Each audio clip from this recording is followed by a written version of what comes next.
Aptitude டெஸ்ட்னால் நம்ம பயப்பட வேண்டியதில்லை. கொஞ்சமாக நம்ம யோசனை பண்ணி பார்த்தாலே நமக்கு ஆன்சர் கிடச்சிரும். எப்படின்னு பார்க்கலாம். ஆப்டிடியூட் டெஸ்ட் நம்பர் 1 பார்க்கலாம். 1 2 3 பாக்ஸ் கொடுத்து 4th பாக்ஸில் என்ன வரும்னு கொஸ்டின் கேட்குறாங்க. அதேமாதிரி ஆன்சர் 4 பாக்ஸ் கொடுத்துருக்குறாங்க. ஃபஸ்ட்டு அவுட்டர் பாக்ஸை பார்க்கலாம். அவுட்டர் பாக்ஸ் எல்லாமே ஒரே மாதிரி நமக்கு ஸ்கொயர் ஷேப்பில் இருக்குது. நெக்ஸ்ட்டு இன்னர் பாக்ஸ் பார்க்கலாம்.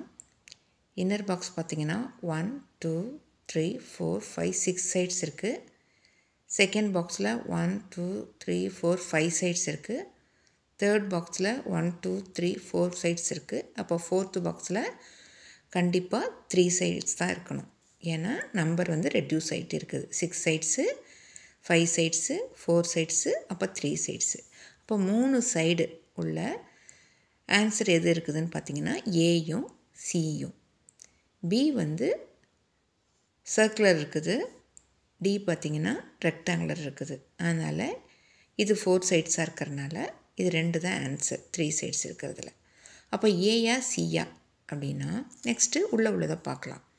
உள்ளே பாருங்கள், டாட்ஸ் நமக்கு இங்கே 5 டாட்ஸ் கொடுத்துருக்காங்க, இங்கே 4 டாட்ஸ் இருக்குது, இங்கே 3 டாட்ஸ் இருக்குது. அப்போ டாட்ஸ் நம்பரும் ரெடியூஸ் ஆகிட்டே தான் வருது. அப்போ கண்டிப்பாக இங்கே 2 டாட்ஸ் தான் இருக்கணும். ஆன்சரில் பார்த்தோம்னா ஏயும் சியும் 2 டாட்ஸுங்க உள்ளே கொடுத்துருக்குறாங்க. அப்போ இப்போ நம்ம கன்ஃபியூஸ் ஆகும், அப்போ ஏயா சியான்னு. அடுத்து நம்ம என்ன டிஃப்ரென்ஸ் இருக்குதுன்னு பார்க்கலாம். அதை டிஃப்ரென்ஷியேட் பண்ணி பார்க்கணும். அப்போ இங்கே பார்த்தீங்கன்னா இந்த லைன் மேலே ஃபஸ்ட்டு உள்ள லைன் பார்த்திங்கன்னா அப்படியே ஹரிசான்டலாக அந்த பாக்ஸுக்கு ஈக்குவலாக வந்திருக்கு.